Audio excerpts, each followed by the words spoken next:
Assalamualaikum warahmatullahi wabarakatuh. Kembali lagi dengan saya Nur Arifia Pramesti dengan NPM A1M02208 Program Studi Pendidikan IPA Universitas Bengkulu dengan mata kuliah Filsafat Pendidikan, dosen pengampu Bapak Dr. Muhammad Kristiawan MPD. Baik, video kali ini saya akan membahas tentang ontologi, epistemologi, dan aksiologi. Bab 5. Ontologi, epistemologi, dan aksiologi. Pengertian ontologi. Kata ontologi berasal dari perkataan Yunani, yaitu ontos, being, dan logos, logic. Jadi, ontologi adalah the theory of being, qua being, teori tentang keberadaan sebagai keberadaan, atau ilmu tentang yang ada. Ontologi diartikan sebagai suatu cabang metafisika yang berhubungan dengan kajian mengenai eksistensi itu sendiri. Ontologi mengkaji sesuatu yang ada sepanjang sesuatu itu ada. Menurut akar kata Yunani, ontologi berarti teori mengenai ada yang berada. Adapun tokoh Yunani yang memiliki pandangan yang bersifat ontologis seperti Thales, Plato, dan Aristoteles. Secara terminologi, ontologi adalah ilmu yang membahas tentang hakikat yang ada, yang merupakan realitas, baik berbentuk jasmani atau konkret, maupun rohani atau abstrak.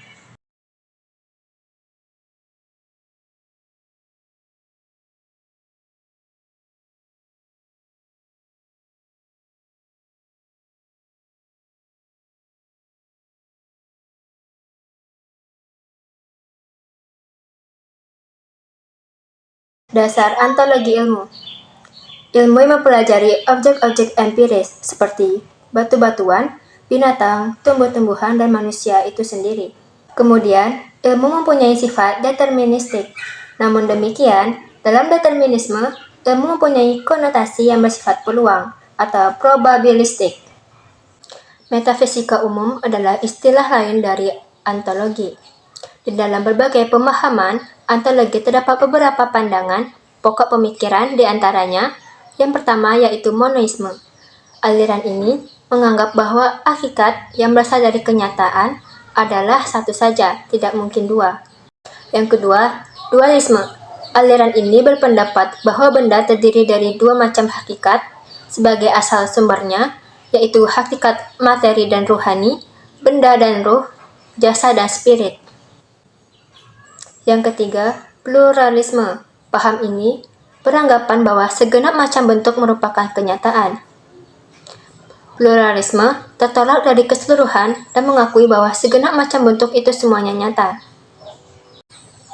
Yang keempat, nihilisme. Berasal dari bahasa Yunani yang berarti nothing atau tidak ada. Dan yang keempat yaitu agnostitisme. Paham ini mengingkari kesanggupan manusia untuk mengetahui hakikat benda, baik hakikat materi maupun hakikat ruhani.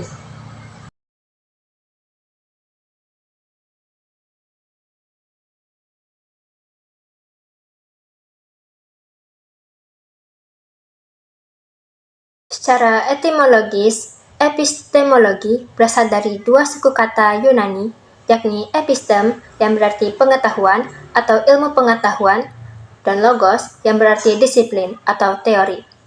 Dalam kamus Webster disebutkan bahwa epistemologi merupakan teori ilmu pengetahuan yang melakukan investigasi mengenai asal-usul, dasar, metode, dan batas-batas ilmu pengetahuan. Hollingdale menyatakan bahwa epistemologi merupakan bagian dari filsafat pengetahuan yang membahas tentang cara dan alat untuk mengetahui. Metode-metode dalam epistemologi itu antara lain sebagai berikut. Metode induktif adalah suatu metode yang menyimpulkan pernyataan-pernyataan hasil observasi dalam suatu pernyataan yang lebih umum.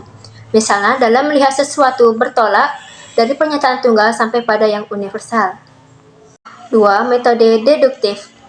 Metode yang menyimpulkan bahwa data-data empiris diolah lebih lanjut dalam suatu sistem pernyataan yang runtut.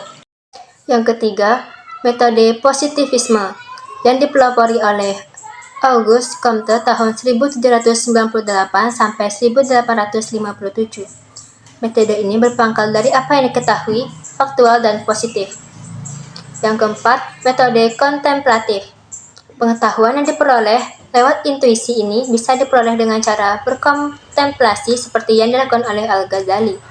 Keempat, metode dialektis.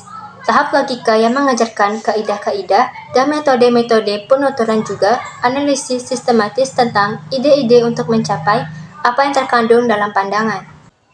Persyaratan epistemologi. Suatu pengetahuan dapat dikatakan sebagai ilmu apabila dapat memenuhi persyaratan-persyaratan sebagai berikut.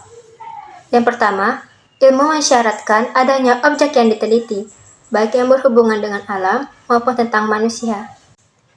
Yang kedua, ilmu mensyaratkan adanya metode tertentu yang di dalamnya berisi pendekatan dan teknik tertentu. Yang ketiga, ilmu mensyaratkan adanya pokok permasalahan yang akan dikaji.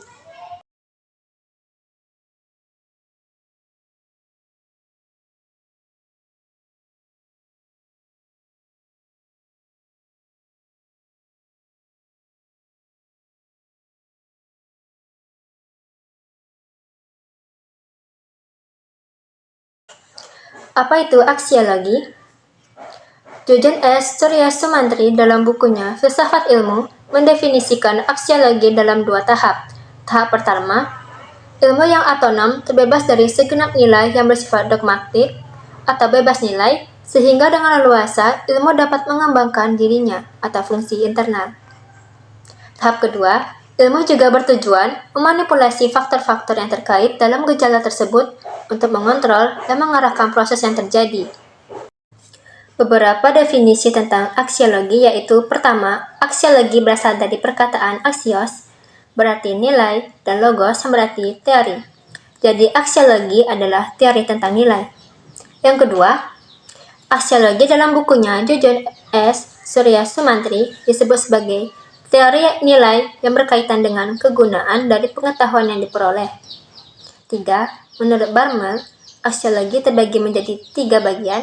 Yang pertama, moral conduct, yaitu tindakan moral. Yang kedua, aesthetic expression, yaitu ekspresi indah. Yang ketiga, socio-political life, yaitu kehidupan sosial politik. Berikut akan dijelaskan mengenai aksiologi sebagai sebuah nilai dari aksiologi sebagai etika dan aesthetic expression. Yang pertama, etika. Istilah etika berasal dari kata ethos, yang berarti adat kebiasaan. Dalam istilah lain, para ahli menyebutnya dengan moral, juga berarti kebiasaan. Namun, kedua kata ini memiliki arti berbeda. Etika bersifat teori, sedangkan moral bersifat praktik. Etika mempersoalkan bagaimana manusia bertindak, sedangkan moral mempersoalkan bagaimana semestinya tindakan manusia itu. Kemudian, estetika. Estetika disebut juga dengan filsafat keindahan, philosophy of beauty, yang berasal dari kata estetika atau estetis, yang artinya hal-hal yang dapat diserap dengan indera atau serapan indera. Oke, sekian video saya kali ini. Wassalamualaikum warahmatullahi wabarakatuh.